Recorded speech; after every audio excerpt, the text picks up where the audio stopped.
আসসালামু আলাইকুম রহমতুল্লাহ বরকাত ভিউয়ার্স। উনি হলেন কলকাতার বাবরি মসজিদ বানাচ্ছেন, উনি হুমায়ুন কবির। উনি একজন মুসলমান, সবাই ওনার জন্য দোয়া করবেন। ইনশাল্লাহ আল্লাহ যেন তৌফিক দেন, ওনার সাকসেসফুল কামটা হয়ে যায়, বাবরি মসজিদটা পুরোপুরি করতে পারেন উনি। ইনশাল্লাহ সবাই দোয়া করবেন।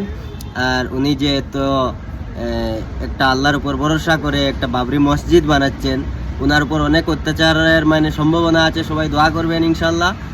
রাজনীতি থেকে অনেক সমস্যা হতে পারে, পাবলিক থেকেও হতে পারে, সবাই ওনার জন্য দোয়া করবেন। সবাই সবসময় দোয়া আশীর্বাদ রাখবেন ইনশাল্লাহ।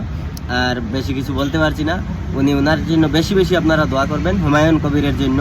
উনি কলকাতা মুর্শিদাবাদের ব্যক্তি, ওনার জন্য আমরা সবাই দোয়া করবো ইনশাল্লাহ। আল্লাহ যেন ওনাকে ভালো সুস্থ রাখেন, আর আল্লাহ যেন তৌফিক দেন এই মসজিদটা বানিয়ে কমপ্লিট করার জন্য।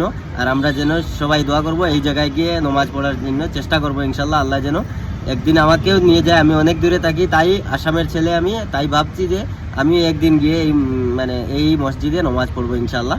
কারণ দুষ্কৃতীরা আমাদের মসজিদটা যে ভেঙে ফেলেছেন, ওটাতে হয়তো আমরা যেতে পারিনি। এই যে মসজিদটা বনছে, ইনশাল্লাহ আমরা যেতে পারবো। আর সবাই দোয়া করবেন এই বাবরি মসজিদের জন্য যেন সাকসেসফুল হয়। আর এই হুমায়ুন কবির ভাইয়ের জন্য সব থেকে বেশি দোয়া করবেন ইনশাআল্লাহ।